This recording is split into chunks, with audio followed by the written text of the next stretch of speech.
The thing that really precipitated the establishment of the radar stations was the entry of Japan into the Second World War and their bombing of Pearl Harbor. I don't think a lot of people know how tangible that fear was amongst New Zealanders at the time, that the Japanese could be on our shores. Piha radar station had the name of Number 4, which meant it was number 4 in the network of radar stations that were established by the Air Force on high coastal cliffs around the northern part of the North Island, the southern part of the North Island and the northern part of the South Island. So that was really about protecting Auckland and protecting Wellington.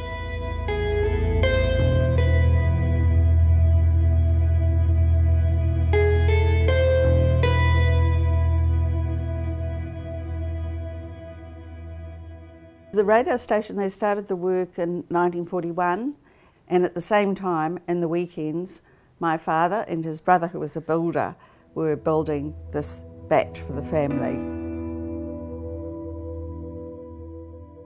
The Piha radar station took quite a few months to build. They demonstrated the radar aerial in August 1942, and it was opened. The cliffs at the Piha radar station are the highest cliffs in the Auckland region. They're 265 metres is the high point, and so they were ideal for giving a wide view up and down the coast and out to sea, and without any interruptions, so that any aircraft coming in, and even possibly they were also looking out for things like raiders or submarines, that they might also detect those things as well. So coming up the road to the station, there was wooden gates, lots of barbed wire with military style fences running off in both directions, and there would have been guards there in uniform and a sign saying, "Keep out of this place." Then you would have continued up the metal drive, and when you got up the top there, the most significant big building in the middle was what I tend to call the mess, but it was also an administration block. And running behind me here was the big long mess building in the centre of the site, and just along here there were a couple of sleeping huts. There are some remains of the buildings still on the site. Some of them have disappeared altogether, but the buildings that particularly held very heavy equipment, I just think those concrete pads were so substantial that it was easier for them to just walk away and leave them there.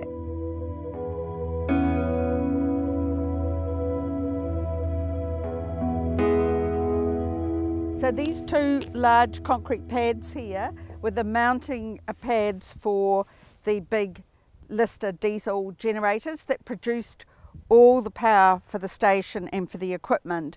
The panel that operated the engines was in this space, was mounted on this space with these 8 different big bolts that we can see here, still there, all of them on the ground. Isn't it amazing after all these years that we've still got all these wires that are part of the actual operation of the radar station are still sitting here? As we move away from the powerhouse closer to the sea and the cliff edge, we have here the big concrete support structures for the radio house, which was really the critical building in place in the whole radar station site. And these plinths held the transmitter and the receiver in 2 separate rooms. So the transmitter was in the far room and the receiver was in this room, relatively small rooms when you think about it. And in here in particular, the women were working on the receiver and staring at looking at the screens and watching that radar signal go round and round, and looking to see if there was any echo coming back from anything detected by the aerial of the radar tower. All the divisions of the armed services had recruited women, but they tended, particularly in the Air Force, to give them roles that were sort of like extensions of women's traditional roles. The radar work was actually the first operational work, real defence work, military work that women performed in the Air Force. And they took it very seriously and their training very seriously.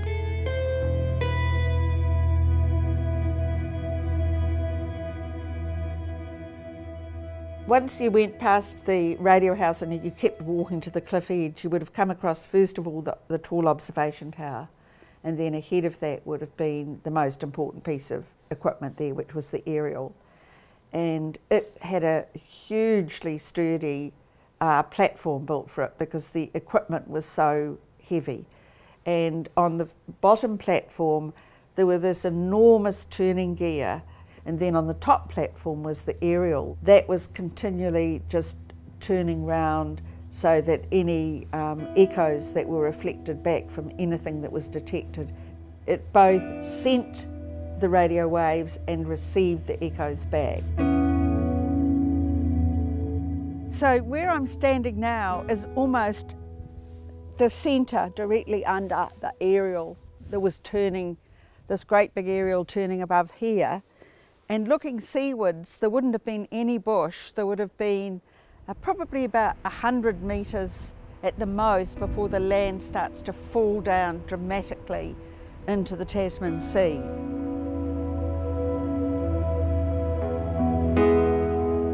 This is some of the woodwork, even with its green paint, that was part of the radar tower. It wasn't just a wooden structure, it also had large pieces of metalwork supporting the different levels of the tower, and of course supporting the aerial itself. And so you can see this one, I think, has just almost fallen straight off there like that.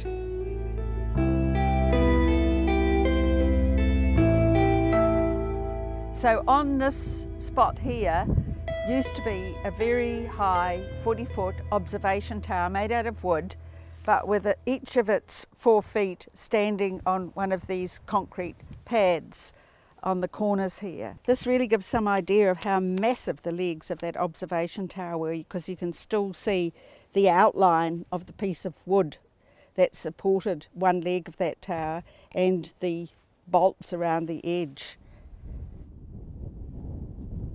And after the war, a marine beacon was installed, and it took advantage of the fact that these large concrete pads were here to build on that very spot.